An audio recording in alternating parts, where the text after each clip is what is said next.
गाउँ हेर्नु यहाँ खुसी हुनुहुन्छ नि 18 सालमा योभन्दा सानो हजुरको नि यहीँ हो घर 19 सालमा आएको थियो यत्रै आएको थियो बा अलि कम थियो तर यो माथि तारमा चाहिँ उल्याएको थिएन म माथि 19 साल आएको थियो ठुलो ठुलो यो 19 सालभन्दा पछि यत्रो आएकै छैन आएको छैन है कति वर्ष हुनुभयो बा म 73 वर्ष 73 यही हो घर है यही हो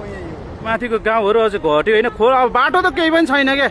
खोलाको छेउछेउको बाटोहरू केही पनि छैन गाडी हाम्रो अगाडि लगभग 6-7वटा गाडी लिएर गयो होइन हेरौँ म अब तपाईँहरूलाई चाहिँ कस्तो भएको थियो भनेर विस्तृत रूपमा देखाउन जाँदैछु है त्यो भिडियो चाहिँ अन्तिमसम्म हेर्नु होला अवस्था कस्तो छ भनेदेखि अहिलेसम्म यतिको डेन्जर चाहिँ लगभग यो छँदै छैन भन्दा नि हुन्छ सायद त्रिशुल यति ठुलो आएको थिएन होला माथि चाइनामा ड्याम फुटेको भन्ने कुरा छ धेरै गाडीहरू हाम्रै अगाडिबाट बगाएको छ हामी चाहिँ भागेर माथि डाँडासम्म यो माथि डाँडामा पुगेर सेफ भएको हामी पनि लगभग त्यही खोलाकै लेभलमा थियौँ होइन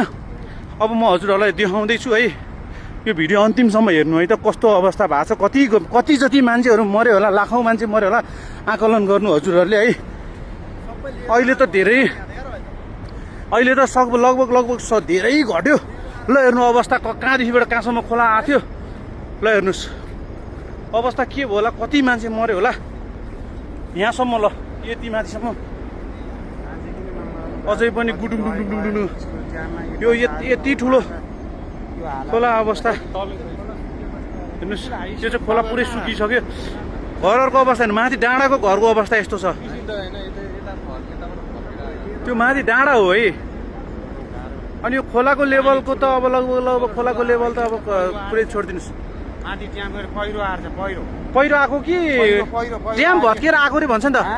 ड्याम भत्किएर आएको रे नि त ड्याम स्याम नि भत्क्यो पहिरो आ भएर त यो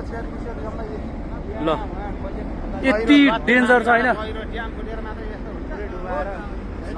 ड्याम फुटेर पानी मात्रै आएर यस्तो हुँदैन लेदो वा पहिरो लेदो पुरै पहिरो फुटेर आएर त यस्तो लग्यो नि सबै ल मान्छे त लगभग पुरै छोडिदिनु कति मर्यो होला कति मर्यो होइन त्रिशुलीको बजार लगभग त्रिशुली यो जुन रसुवाबाट बग्ने खोलाको वरपर भएकोमा घरहरू त कति गए कति मान्छे गए अब यहीँ हाम्रै आँखा अगाडि यहाँ 4-5वटा गाडीहरू लिएर गइसक्यो है हामी त अब भाग्न सफल भयौँ धन्न पाउँछौँ हामी पनि सडककै लेभलमा थियौँ है सडककै लेभलमा थियौँ अब आएर घुडाङगुडुङ लिएर अब यस अवस्था यहाँसम्म आएको भनेपछि अब पुरै छोडिदिनु अब अहिले खोला कति सानो भयो अहिले हामी यहाँ देखाउँदैछौँ त्रिशुली यति ठुलो आएको लानु यो गाडी हो र 18 सालमा यो पनि आथेन रे भन्ने बुवाहरु पाला पनि आथेन 18 सालमा यो भन्दा सानो थियो 18 सालमा यो भन्दा सानो 18 साल हजुरको नि यही हो घर ल 18 सालमा नि यो भन्दा सानो थियो नि भनेपछि उहाँहरूले जीवन अहिलेसम्मको अनुभवमा उहाँहरूको लाइफ कालभरमा होइन सिलिन्डर पनि मान्छे सबै लैसक्यो सिलिन्डर के अहिले सिलिन्डरहरू त अब घरहरू त कति गयो होइन त्यो डाँडो बारीबाट यो डाँडो बारीसम्म भनेपछि अब कुनै छैन खेत रोपाइ गर्न गएको कहीँ पनि छैन दाइ यो डाँडो भन्दा मुनि कति रोपन थियो तपाईँको यो डाँडो भन्दा मुनि यहाँ खेत 42 रोपन थियो यो जुन देखिरहेको डाँडो भन्दा मुनि उहाँ दाइको चाहिँ 42 रोपनी खेत चाहिँ हजारौं रोपनी के यहाँ यो चाहिँ माछा पोखरी सरकारको माछा पोखरी हो सबै खेतहरु माछा पोखरी खेतै खेत हो पारिपट्टि घर पनि छैन एउटा घरहरु छैन त्यसले पावर हाउसको ड्याम हो त्यो पावर हाउसको ड्याम झन्नै त्यो पावर हाउसको ड्यामै झन्नै छिर्यो क्या माथि है माथि ड्याममा माथि छ पावर सब पुरा छ धेरै लगेछ भनेपछि अहिलेसम्म त अनुभव के छ यति ठुलो चाहिँ वितरण छैन के छ यो खोलाको आसपासको धेरै मान्छेहरू कति जति मान्छे मर्यो होला यो त तपाईँ परिकल्पना गर्न छैन के छ भन्नै सक्दैन धेरै क्षति भएको छ टिमुरे स्यापुरदेखि लिएर यहाँ तलसम्म कति क्षति हुने थाहा छैन गाडी हेर गाडी ए ऊ त्यहाँ बगाएर गाडी बगाएर यस्तो लिएर गइरह के बगायो कति घटे खोलेर घरहरूमा बिचरा कति मान्छे मर्यो यार कति मान्छे मर्यो यार कति मान्छे मर्यो कति फेवा तालको माथि जस्तो भएको क्या ल यस्तो डेन्जर हेर्नु गाडी हेर्नु टायर गाडीको टायर बगाएर ल्याइरहेछ हेर बिचरा गाडी कसको मान्छे पनि होला त्यो गाडीमा हेर टायर हेर गाडीमा गाडीको टायर हामी चाहिँ होइन ठ्याक्कै छुट्टिने रहेछ है नफर्क्या भए होइन होइन तिमीहरू अनि हामी चाहिँ यही थियौँ हामी यहाँ खाल्टामा थियौँ हामी भागेर माथि ल बाटोहरू त अब केही पनि छैन एउटा गाडी चाहिँ रहेछ अब यो मुनिको गाडीहरू सबै लग्यो हामी ल यो खाल्टामा थियो अब यो खाल्टाबाट भागेर माथि आउनु सफल भयो यो गाडी एउटा रहेको छ योभन्दा मुनिको गाडीहरू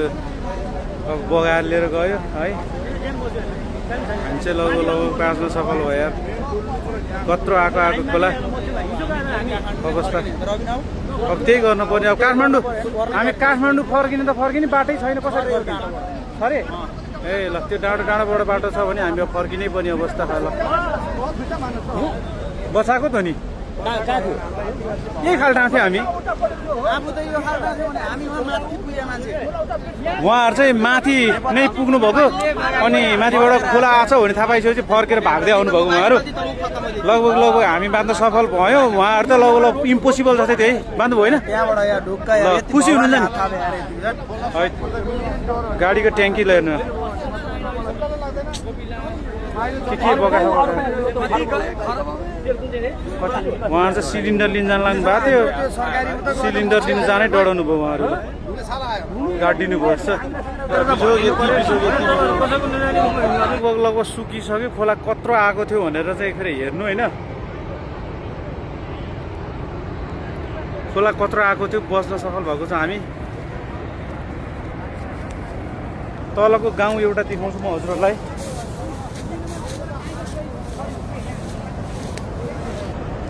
गाउँ हेर्नु यहाँ ठ्याक्कै यो गाउँको वारिपट्टि थियौँ हामी चाहिँ लगभग यो खाल्टोमा थियौँ हामी बाँच्न सफल भएर भागेर